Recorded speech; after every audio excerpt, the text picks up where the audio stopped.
Hello everybody, it's Byron and welcome to the interior of the 2022 Volvo C40 Recharge. This is an electric compact hatchback slash crossover thing. As you can see, I've been using it as such.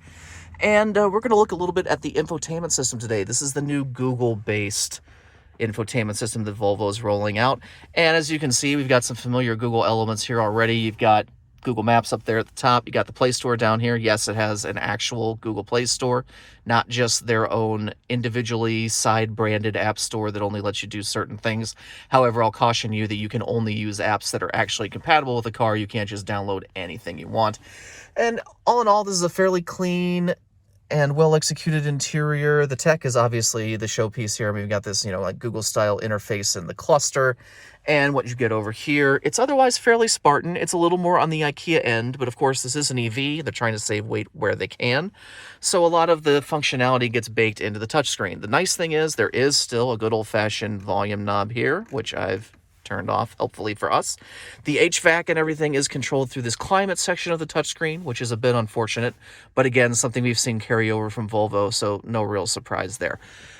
Basic functionality here is to be the same as what you're used to with previous Volvo systems. That's the home button. This is the extent of our home screen right now. You can manipulate these individual tiles, but so far these are the only ones that we actually have on the home screen.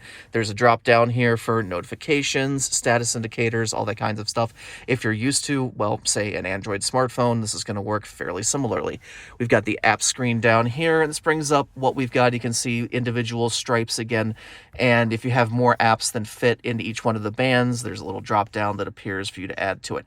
From here, you also get the owner's manual, which is something I'd like to call out just because it is very nice having a Google-powered owner's manual.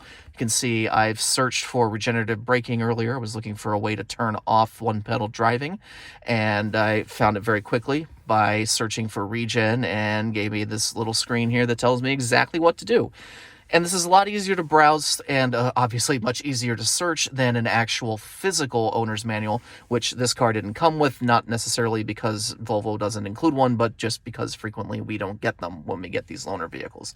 So it's nice being able to search through this. In fact, the keywords that you can search for in this are much more intuitive than the terms you would look for in the appendix or index of a physical copy of the owner's manual. It makes it a lot easier to find what you're looking for. And that's kind of the general consensus for the rest of this. It's a very simple layout. Yeah, we've got, the one knob, which is kind of a bummer, and just very few buttons down here. It's all in the screen, but fortunately the screen does work pretty well and it integrates nicely with the rest of the interior. Again, the cluster is very nice and everything on here really kind of just fades away when you're not using it. Quite literally in the case of the cluster, where you can dismiss the entire cluster screen if you just don't want to have anything there.